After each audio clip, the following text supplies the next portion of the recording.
नमस्कार मोर YouTube channel को आपण मन स्वागत। आज मैं बनवाई जाऊँगी मैदार या खुड़मा गांठिया जहाँ पिला माने संध्या बेले सकाळ खाइबा बहुत भल पाती, बहुत टेस्टी कौन कौन मुझे नहीं देखूँ। मुझे 500 ग्राम मैदा नहीं, ये हाफ लीटर क्षीर नहीं, ये 150 ग्राम चीनी, किसी कला जीरा, बेकिंग पाउडर, स्वाद अनुसार लुण। मुझे प्रथम लुण पकईली स्वाद अनुसार देखु। ये खाइबा सोडा,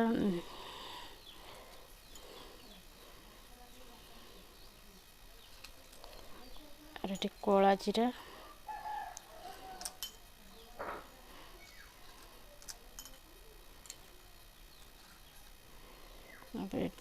किसी चीनी,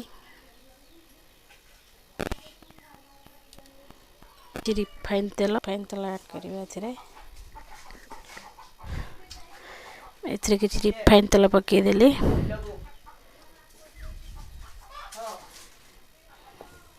एमती तेलटा पकई भल भाव मिक्स करदे।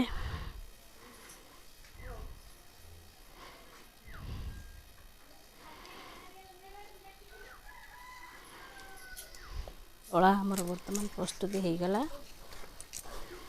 भल भाव चकटे प्राय 20-25 मिनिट चकड़े कौन ना खास्ता हम।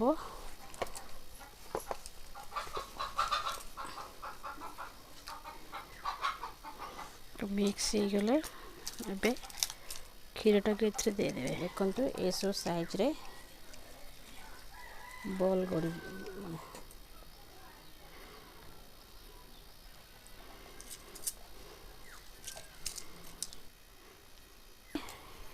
गुंडर एमतीका गुंडर रोटी टाइप बेलिए, पूरा पतला करी बेलिए।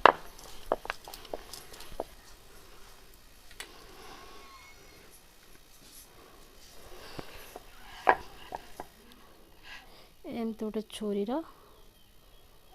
पीस कर काटिने। एमती काटिले खुड़मा खायापी बहुत टेस्ट लगी था, बहुत भल लगी था। डिजाइन टा भल होता है। देखु आपण मानक काटिकी देखा।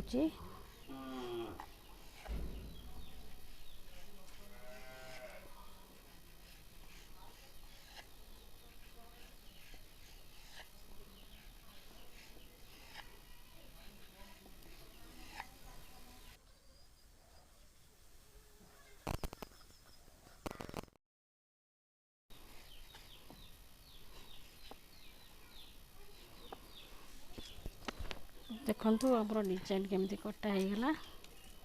ये देखु केमती भल भाव डिजाइन टा कटा हो। देखु एमती कर काटे।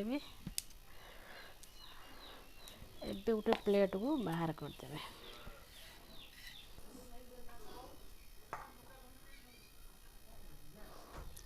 तेल ये गरम है ना, गरम हो गले देखु।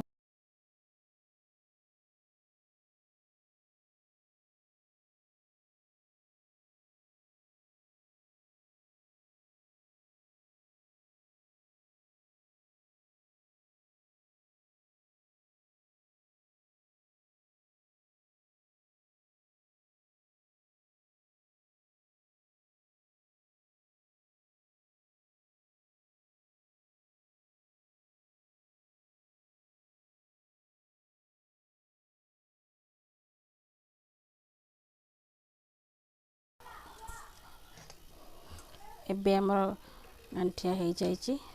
हमें बाहर करनवा।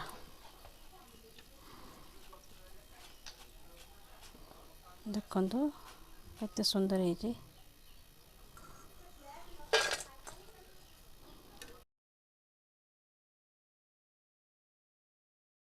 हो गला आमर गांठिया नास्ता। एमती घरे बने खातु, खायापी पिला मानकु दियंतु। लाइक करंतु, शेयर करंतु, कमेंट बॉक्स रे कमेंट करंतु केमिति हेची। रहूची नमस्कार, जय जगन्नाथ।